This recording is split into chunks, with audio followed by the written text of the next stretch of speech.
Hello and welcome to Anne Arundel County Week in Review. I'm County Executive John Leopold. This week's program will have your government news updates, legislation introduced in the council chambers and in the General Assembly. And this week it may be your chance to stump the sports guy. Stay with us. Anne Arundel County Week in Review is next.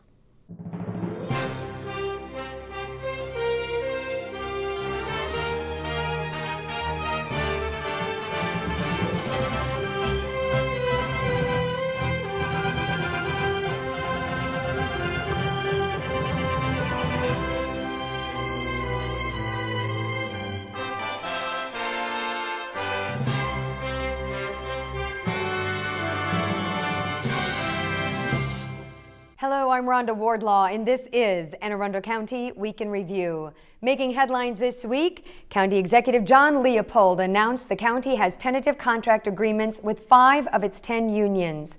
3 of the largest unions, AFSCME Local 582 and Local 2563, along with the Fraternal Order of Police, have tentatively agreed on contracts with the county.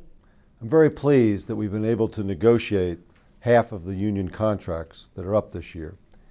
Very pleased with our negotiation team that have worked very hard to strike a balance between affordability and fairness to the employees that we're bargaining with. The 2 AFSCME contracts cover the county's labor and maintenance employees and administrative support employees, a total of approximately 1,200. The FOP contract covers police officers first class, and police corporals, totaling about 560 employees. Details of the contract are not being released. Well, many of you will remember the tragic death of Yvette Beeks in 2001. She was the young pharmacist who was brutally murdered after being carjacked. As a result of that case, a study of the county's 911 system has been completed and released to the public. That report is posted on the county's website and can be reviewed. And now with more information on this study is County Attorney John Hodgson. Hi, Rhonda. On Monday, the Association of Public Safety Communications Officials International delivered its review of the Anne Arundel County Police Department communications system. Anne Arundel County commissioned this report for the purpose of helping us find ways to improve this important public safety program. The report makes a total of 44 specific recommendations in 6 different study areas, including customer service, operations, policies and procedures, training and reporting, relationships, and organizational structures. Many of the recommended changes are directed at ways to measure employee performance and to ensure consistent quality control. And in related recommendations, the report comments on areas such as staffing, the relationship between supervisor and operator, the physical design of the work area, and technological enhancements. It should be understood that this report does not find any areas of systemic operational failure or inadequacy. Our system, even in its present configuration and using current technology and personnel, is a good one. However, it is also true that there is always room for improvement, and it is necessary to review the performance of public agencies for maximum levels of service to the public. As County Executive John Leopold has made clear, he wants our 911 system to be the best it can be. This report will be a valuable tool as we work to enhance that important call-in system. Now back to you, Rhonda. Thanks, John. In County Council action this week, a bill prohibiting anyone to live in a home that has been constructed without or in violation of a building permit will become law. Inspections and Permits Director Betty Dixon joins us now with the details. Yes, Rhonda, the bill will become effective immediately. This was emergency legislation. As soon as it's signed by the County Council and then sent up to County Executive Leopold to sign, it will then become law. This was Bill number 9-07 that was introduced to the County Council by County Executive Leopold, who is very concerned about structures and buildings in the county that have been built without the appropriate permits, and even more importantly, without the appropriate inspections and occupancy permits. We have taken this down to the County Council in order to get their support and get the message out to the citizens that we do take this very seriously. There were 2 amendments that came in by the County Council that are important to note. One is that we can proceed with criminal charges at the same time as we are pursuing through civil suit. I want to make that clear. The other issue is that if you are living in a house that was built with the appropriate permits, but you've constructed a shed or a fence or a deck or in addition to your house, you will not be made to vacate the property simply because you have put up an addition or something else on your property without the appropriate permits. This legislation will allow the Director of Inspections and Permits to notify the property owner of the offense, give them a chance to apply for their permits, get the inspections, and a certificate of occupancy. The property owner must disconnect all utilities and vacate the property if this is in fact a principal dwelling that's at issue here. If the property owner does not comply, we can refer it immediately to the law office, who will take it to court and ask for a court order that the property be vacated, utilities disconnected, and we can have assessed a $500 a day fine during the time period while the property owner goes through the permit, inspection, and certificate of occupancy process. We're very serious about this. We hope this is a deterrent to people for building dwellings without permits, and we look to the citizens of Anne Arundel County to let us know whenever we can be of assistance to you. Again, my name is Betty Dixon. I'm the Director of Inspections and Permits. If you have questions, feel free to call me at 410-222-7790. Thanks, Rhonda. Back to you. Thanks, Betty. And meanwhile, in County Council action, legislation that would give thousands of seniors on fixed income additional tax relief was unanimously passed by Council. Governmental Relations Director Alan Friedman now joins us with the details of that bill. Rhonda, senior citizens over 70 who have lived in their homes for 10 years will now get a 30% increase in their homeowner's property tax credit. Council approval of County Executive Leopold's request means that almost 3,000 residents will receive this added credit against their property taxes.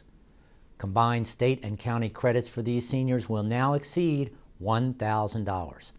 County Executive Leopold funded this additional benefit through efficiencies and reductions in current county expenditures. And Alan, I also understand a number of the county executives' bills moved through the General Assembly this week. That's right. Two of County Executive Leopold's key initiatives for the 2007 session of the General Assembly now appear poised for passage. Our county Senate and House delegations have agreed on the provisions of the School Board Selection Bill and a bill to prohibit roadside solicitations and advertising. Agreement on the School Board bill brings to a close a debate that has lasted more than 20 years. The bill will ensure that the governor must appoint board members from a list submitted by a school board nominating commission. Board members appointed through the new process will face the voters in a retention election at the next general election after their appointment. The so-called panhandling bill will clear the right-of-way along our state and county highways of all solicitations for money or donations, as well as commercial and political messages. The delegation's support for these bills almost guarantees their passage before the General Assembly adjourns. It's never over till it's over, but it looks like these two major issues will be settled this year. Thanks, Alan. Well, small businesses have a big impact in Anne Arundel County. 98% of all businesses in the county are small businesses. They are job creators and opportunity creators as part of the economic prosperity. And because of this, County Executive John Leopold hosted a small and minority business summit earlier this week. Small business service providers met to assess current programs being offered, determine existing gaps, existing overlap, and any duplication. The outcome of this summit will help the county to move collectively improving service to small business. I intend to work very diligently during my term to expand the opportunities for small business, to provide opportunities for minority and women and all the citizens of the county in the need for contracts. We want to provide an even playing field so everybody will have equal opportunity to expand their businesses in the county. The Small Business Summit was organized by Anne Arundel Economic Development Corporation, the Anne Arundel County Office of Minority Affairs, and the AAEDC Small Business Resource Center. Well, a group of 20 invited guests met this week to discuss Aerotropolis, an initiative of County Executive John Leopold. And joining us now to talk more about the meeting and the County Executive's vision is Dave Abrams, who attended the meeting. Rhonda, the future is now here in Hanover, right next to BWI Airport. We just had a presentation on Aerotropolis, which is, for all you futurists out there, kind of a window into what BWI Airport might look like in a decade from now. where we're already seeing a tremendous amount of growth. We had a researcher from University of North Carolina, Chapel Hill here to tell transportation planners and various officials, representatives of the business community, how this could just work out to plan it correctly so that there's intermodal transportation and plenty of development all focused in the right areas. We already have a proposal that's being reviewed, about $400 million in new development, including 4 hotels and a conference center. So there's a lot of change on the way here around BWI Airport. Thanks, Dave. Well, there were 1,074 work zone fatalities in the United States in 2005, and the vast majority of the fatalities are motorists, not the workers themselves. The Anne Arundel County Department of Public Works hosted a work zone safety seminar on Tuesday to cover topics related to the safe operation of work zones from the perspective of the worker, the motorist, and enforcement. Work zone personnel, motorists, as well as the law enforcement officials attended the seminar with topics including an overlook of work zone, their design and operation, driver education, and enforcement techniques. Well, the Anne Arundel County Fire Department responded to 1,495 calls this week, including 1,142 emergency medical calls and 182 calls for fire. Now, I think it's an important fact regarding the fire department that is brought to attention that is oftentimes overlooked, and that's the integrity of these men and women who put their lives on the line daily for both man and man's best friend. Well, joining us now with more is Battalion Chief Michael Cox. Rhonda, Anne Arundel County firefighters responded to a reported alarm sounding in the 300 block of Green Aspen Court in the community of Shipley's Choice. The first unit to arrive on the scene reported smoke coming from the rear of a 2-story single-family dwelling. At this time, additional resources were requested and an interior fire attack was initiated by the first arriving crews. It took 20 firefighters approximately 15 minutes to bring the one alarm incident under control. There were no injuries and no residents were home at the time of the fire. However, during the extinguishment phase of the fire, a primary and secondary search of the smoke-filled dwelling was conducted and firefighters were able to locate a family pet. The pet in this case was a 1-year-old golden retriever that was found huddled behind a sofa on the first floor of the dwelling. The dog, who was also uninjured, was subsequently removed from the dwelling by firefighters and placed in the care of a neighbor until the arrival of his owners. The fire, which caused an estimated $45,000 in damages, originated in the kitchen area of the dwelling and was caused by a malfunctioning appliance. Rhonda? Thanks, Chief. And county fire officials say that the working smoke alarm system was in large responsible for the positive outcome for both the family pet and the limited damage to the home. Well, between February 14th and March 14th, Western District's Tactical Patrol and Team Police units executed Operation SPAR. That stands for Surveillance, Prevention, Arrest, Reduction. Now, personnel were assigned to work Monday through Friday between 4 and 7 p.m. to saturate the district during the time frame in which most robberies and narcotic violations occur. Police spokesperson Corporal Sarah Shriver joins us now to discuss the successful results. Rhonda, during the operation, a total of 18 individuals were arrested for various offenses, including CDS distribution, citizen robberies, handgun violations, and thefts. Also seized were 4 vehicles and $7,500 in U.S. currency. From all the arrests, detectives were able to recover marijuana, crack cocaine, and powder cocaine with a total street value of $50,000. This operation was a great success and will be utilized in the future again. Back to you, Rhonda. Thanks, Corporal. Well, the Maryland Safe Haven law allows parents to surrender their newborn baby to a designated safe haven provider. Now, unharmed newborns can be brought to one of these facilities within 3 days and no questions will be asked. A Safe Haven Summit was held this week to educate and connect public and private organizations to better promote and implement Maryland's law, in fact, saving more lives. I was very pleased to attend the Safe Haven Summit and applaud the work of the Junior League and the social services departments around the state who are looking forward to implementing this law. As a member of the General Assembly, I voted for this law, which allows for newborn children to be left at safe havens so they'll be taken care of properly. For more information on the Maryland Safe Haven law, log on to www.nationalsafehavenalliance.org. Well, volunteers at the Pascal Senior Center were honored this week by both the county executive and the Department of Aging and Disabilities. About 140 volunteers were on hand who all admit while they may be retired, they're working harder than ever.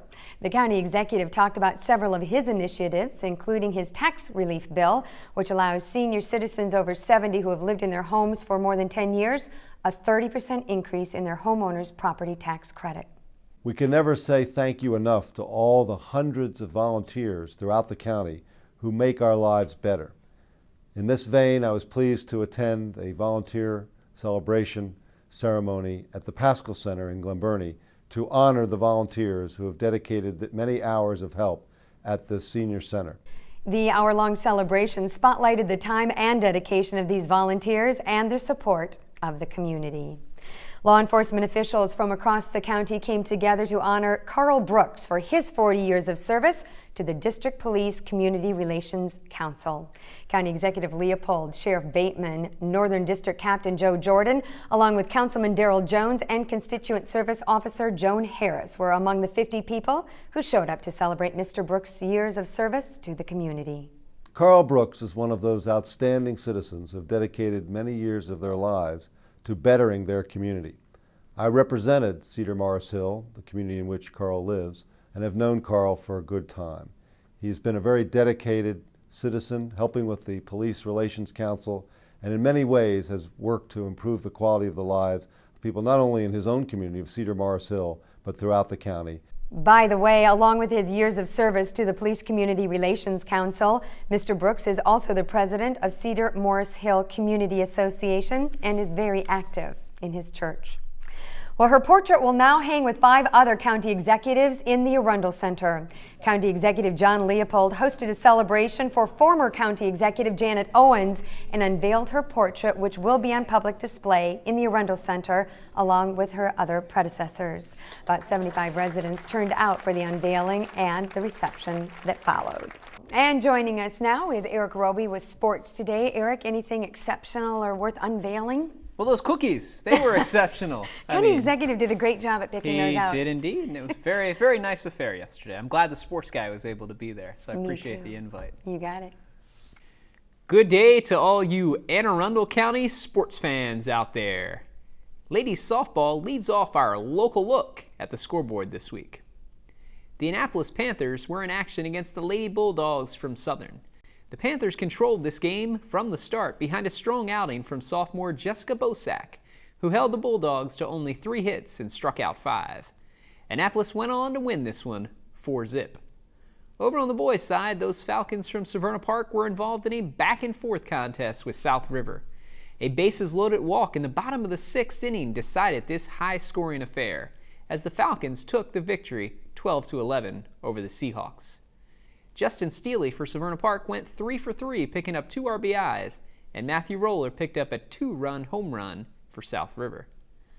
Those red-hot Glen Burnie Gophers continued their winning ways, defeating Old Mill 6-1. Senior Steve French finished with a complete game and helped Glen Burnie move on to a 3-1 record on the season. Well, the Mats came out at Broadneck High School for a county gymnastics meet. By the time they were ready to roll those mats up Tuesday evening, a county gymnastic record had been broken. In front of his home crowd, Broadneck senior Kyle Reagan set the all-time county record, finishing with a 52.4 all-around score.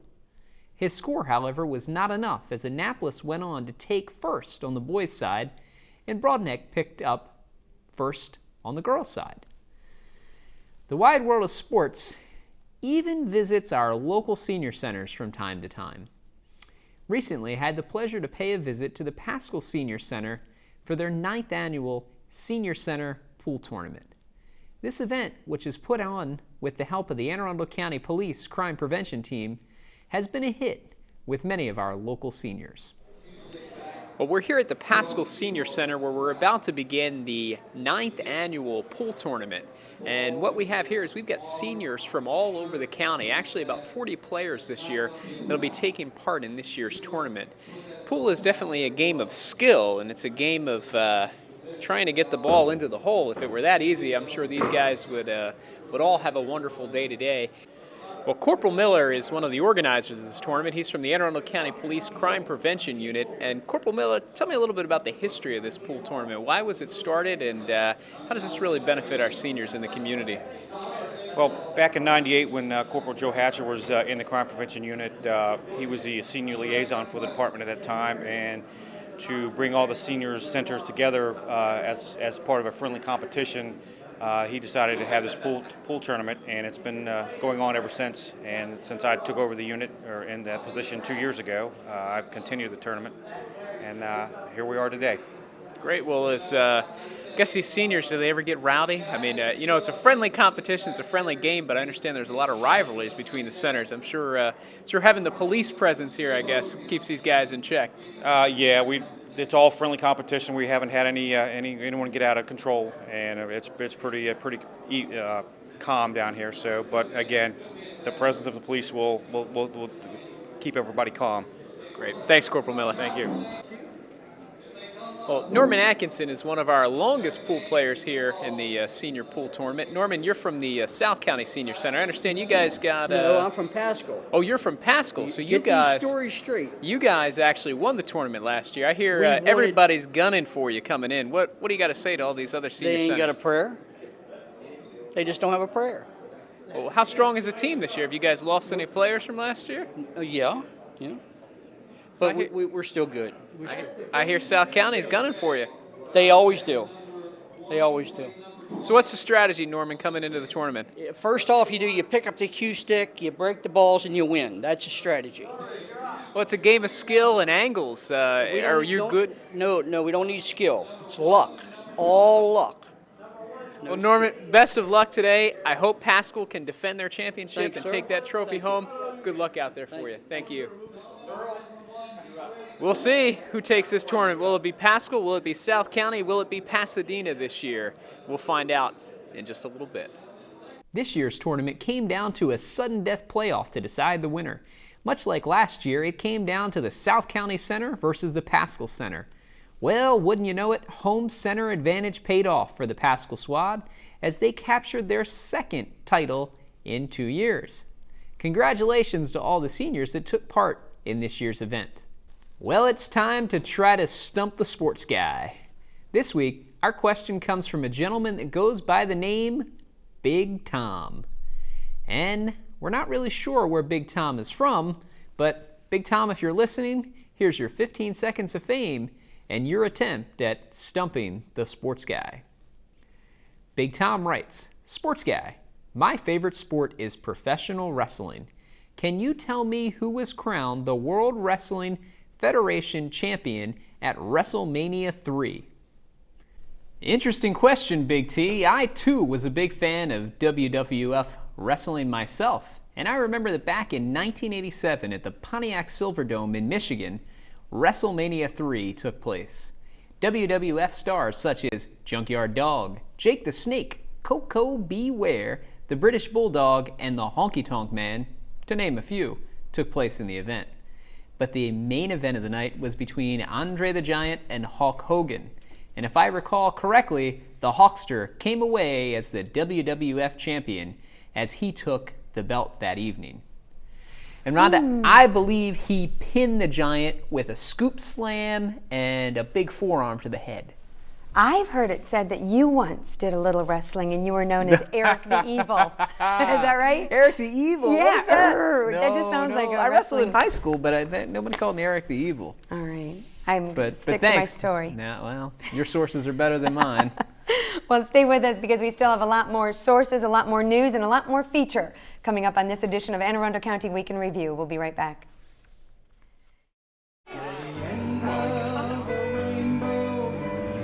My pot of gold, your daddy's little girl, till heaven hold.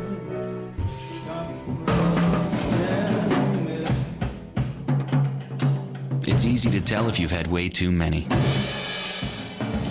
But what if you've had just one too many? Buzz driving is drunk driving. Welcome back to Anne Arundel County Week in Review. With me today is Terry Martin from the Emergency Operations Center in Glen Burnie. Welcome, Terry. Hi, thanks to be here. You bet. Tell me a little bit about your job, what you do there. Well, I'm the GIS specialist. GIS stands for Geographic Information Systems. So I do all the mapping and preparation for mitigation and recovery for any emergency that should hit the county. I happened to sit in at the emergency planning session the other day, and it was very interesting to see if we can coordinate all our services so we can respond effectively. Interoperability is a key word. Could you tell us what that means and why that's so important? That means that all the tools that we use can work together. GIS is a great example of that because all of the county agencies, or most of them, utilize GIS on a myriad of tasks, whether it's wetland delineation or streets or tracking snowplows. So we're all using the same platform so that when an event occurs, we all can access each other's data, and during an event, we can do whatever analysis we need to find out whomever might be at risk for flood or whatever the event should be. I think there are many citizens in the county, if there's an emergency, they have no clue who to call, where to go. What can we do to better inform people about basic information like that? Well, I'm actually glad you asked that because we're working on revamping our Office of Emergency Management website. On there you can find out how you can prepare, what other websites you can go to, what you need if you're stuck in your house for a few days, who you need to call, whether it's to pick up debris, if you're experiencing flooding in your house, what radio stations you should listen to. We always tell people to get a NOAA battery radio. They have the hand crank ones that have a flashlight too. That way you can be in constant communication with us, know what's going on, even if your power is out. Very good. Let me ask you a little bit about yourself and your background. You're a University of Maryland graduate. That's correct. What did you study at the university? Actually, I studied environmental science and policy. Wow. So that's how I got involved in GIS in the first place. It has a strong background in environmental sciences. That's what got the program kind of going, was doing modeling and research for environmental purposes. But it's just expanded to so many things, retailers, bankers, you name it, everyone uses GIS. How long have you worked at EOC? About a year and a half now. Great. Well, could you give us our website so that people know how to reach the EOC? Sure. It's www.aacounty.org/OEM for our site.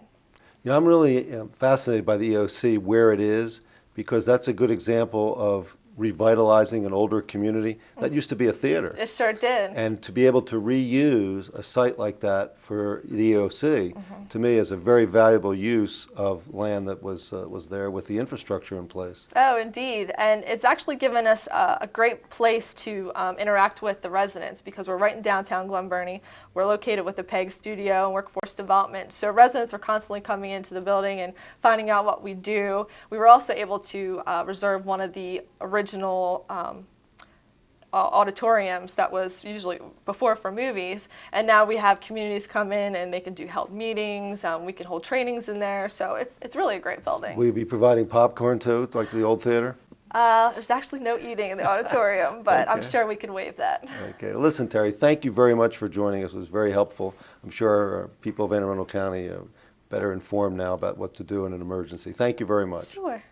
Stay with us. Anne Arundel County Week in Review. We'll be right back. Come on! This way! Who is that guy? I don't know!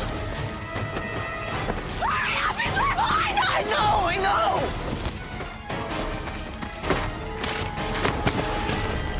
Come on, get up! 407 years ago. Think history is a little scary? Then log on to LOC.gov and see how much fun it can be. The Library of Congress at LOC.gov. Welcome back to Anne Arundel County Week in Review. I'm Betsy Kirkpatrick Howard here at Animal Control Headquarters at 411 Maxwell Fry Road in Millersville, Maryland. I would like to introduce you to two of the many pets who are temporarily calling Animal Control home. First, I would like you to meet the cat of the week. The cat of the week is named Sweets. Sweets is a domestic short hair. She's a lovely silver color, approximately 7.5 pounds. Very nice. It's just sitting here, very relaxed. It loves to be held and is just a generally nice cat. It is estimated to be approximately 8 years old, but it was a stray, so we're not exactly sure. But again, seems like a very nice cat. Now I'd like to introduce you to the dog of the week. The dog of the week is named West. West is a beagle, tricolored, an altered male, approximately 3.5 years old, 53.7 pounds, which is a little bit of an issue. As you can tell, he's more than a little overweight. So he really ought to be in a situation where he can get a lot of exercise and trim down. But aside from that, he's a very nice dog and full of energy, and I know that he would love to go home with you. If you're interested in either of these two, please come to Animal Control Headquarters. If they're not available, I'm sure that there are many, many other animals that would love to go home with you. During Easter time, many parents are tempted to give their children bunny rabbits and ducklings. Animal Control requests that you please resist the temptation to do this. The vast majority of them are turned in either to animal control facilities or set loose in the wild where they have little or no chance of survival. So please do not do this. If you feel that it's necessary to give your children a bunny, please give them a chocolate bunny or a stuffed bunny. And if you do give them a chocolate bunny, please be very sure that your pets do not get to it because it is quite toxic to animals. And now back to the studio. Thanks, Betsy. Well, this week we conclude our special series on Anne Arundel County's correctional facilities. One of the many programs offered at the county's Ordnance Road Correctional Center geared towards supporting offenders' successful re-entry into the community is the education program. Here to tell us more about it is Robin Harding, Superintendent of Detention Facilities. Thanks, Rhonda. The Success Through Education program, also known as STEP, is proudly offered in partnership with the Anne Arundel Community College and enjoys the strong support of County Executive John Leopold. Recognizing that there is a wide variation in educational experience and aptitude in the inmate population, STEP integrates academics, life skills, and workforce development to address needs on a number of levels. Offered are adult literacy courses, basic skills instructions for inmates with a reading level between 3rd and 5th grades, pre-GED training for inmates at a 5th to 9th grade reading level, and GED classes for inmates between the 9th and 12th grade levels. STEP also offers English as a second language instruction and life skills coaching covering such non-academic topics as communication skills, personal finances, health and family, workforce skill building, computers, and instruction addressing self-concept issues and improving critical thinking. Inmates who participate in STEP are serving sentences at the Ordnance Road facility, and all are required to accept responsibility for their choices, conduct, and personal education experience. They do, in fact, enter into an agreement which spells out those responsibilities and, importantly, are held accountable for holding to the agreement. Is STEP making a difference? Well, in fact, 454 inmates have earned their GED since the program started, and hundreds others have made significant advancements in their educational level. But does having that GED or getting closer to having one really matter? Well, the research says yes. According to a recent study out of UCLA, correctional education programs can significantly reduce crime, and inmates who participate in such programs are less likely to be reincarcerated. The reason for this, the research shows, is that offenders are better positioned to pursue and obtain employment, making committing a crime a less attractive option. So, yes, we believe STEP does make a difference by offering inmates tools that will make it easier to make the right choice. That's what all of our reentry programming seeks to do, to return offenders to our communities better equipped to be productive and law-abiding. Thank you, Robin. And coming up next is Franklin Cheney with this week's Rec and Park Update. Thank you, Rhonda. I am here at Kinder Park in Severna Park, Maryland for the opening, big week this week, for the opening of girls lacrosse. And with me today on the show, my first guest is Donna Liberto, supervisor of girls lacrosse for the county. Donna, welcome to the show. Thank you very much. Now, girls lacrosse in this county is a huge sport. As a supervisor, why don't you tell us about the sport? The sport itself is just, it's been growing. It's an incredible sport for the girls. We have about 150 teams, 2,500 participants. It's just an exciting day today. And so with 150 teams, everybody's playing. Today's Saturday, everybody's out there playing. Beautiful day, a little windy out here, but it's a beautiful day. And the season's not that long, lasts about 7 weeks, correct? Correct. We usually finish up before Memorial Day. Yeah. Now, we have several organizations that put teams in our leagues. Why don't you talk a little bit about that? We have about 25 organizations all through the county, as far south as UIC and as far north as Andover. Right here at Kinder Park, the Green Hornets program is our highest participant with about 25 teams. Yeah. And well, thank you for coming on the show. We got Charlie Becker over here. Charlie, come on over here. President of the Green Hornets. How you doing, Franklin? Charlie, welcome to the show. Glad to be here. Donna just told us you have 25 teams. That's a great number to hear. It is a great number, and I think it's a credit to our commissioners that we've had over the years, and the coaches and the parents that participate, and they do a great job, and the kids like coming here and playing, and we're happy to have them. Now, as president of the Severna Park Green Hornets, that's a big responsibility. Why don't you talk about the number of sports that you have and all throughout the year? Well, we have approximately 11 sports, including rugby again this year. We picked up rugby, baseball, softball, lacrosse, boys and girls, football, soccer. We have about 6,500 participants and 3,000 families, and it's run by 12 different commissioners, and myself and the board oversees it. The commissioners do the day-to-day activities, and everything seems to be working well. If you look around, we have soccer going on here, boys lacrosse, girls lacrosse, baseball practicing, softball practicing, and it's a great day. Yeah, that's just great to see that the citizens can come out, beautiful day like today, and it's got to make you proud to see everybody out here enjoying themselves. Absolutely, Franklin. I've been doing this a long time, since the mid-'80s, and the reason that we're involved, and a lot of us are involved, are for the kids.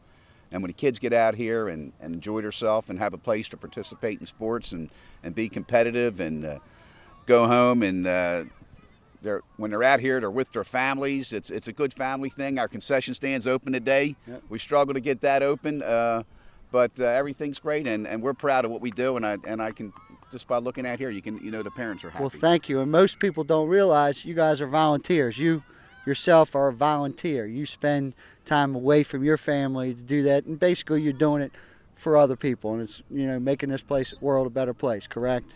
Yeah, exactly. I mean, we're a volunteer organization. We've started 55, 60 years ago, and we built a reputation on volunteering, and all these coaches out here are volunteers, and every year we just have an abundance of coaches and abundance of players, and everybody's out here trying to have a good time. It's a good family thing. It really is. It's a good time for the families to get together, the parents watching their kids play, and it's fantastic, really. Well, on behalf of the county, thank you very, very much, Charlie. Franklin. Rhonda, we're out here at Severna Park having a great time. Remember, rule number 1 for recreation parks is to have fun. Back to the studio. Back to you, Rhonda. Thanks, Franklin. It's always good to have fun. Now let's go back to County Executive John R. Leopold. That wraps up another edition of Anne Arundel County Week in Review. Thanks for joining us. Remember, you can watch this program on television or on the internet by logging on to www.aacounty.org and clicking on Week in Review. Also, if you have an iPod, download the program from iTunes, and I hope to see you around the county. Until next week, have a great, safe week.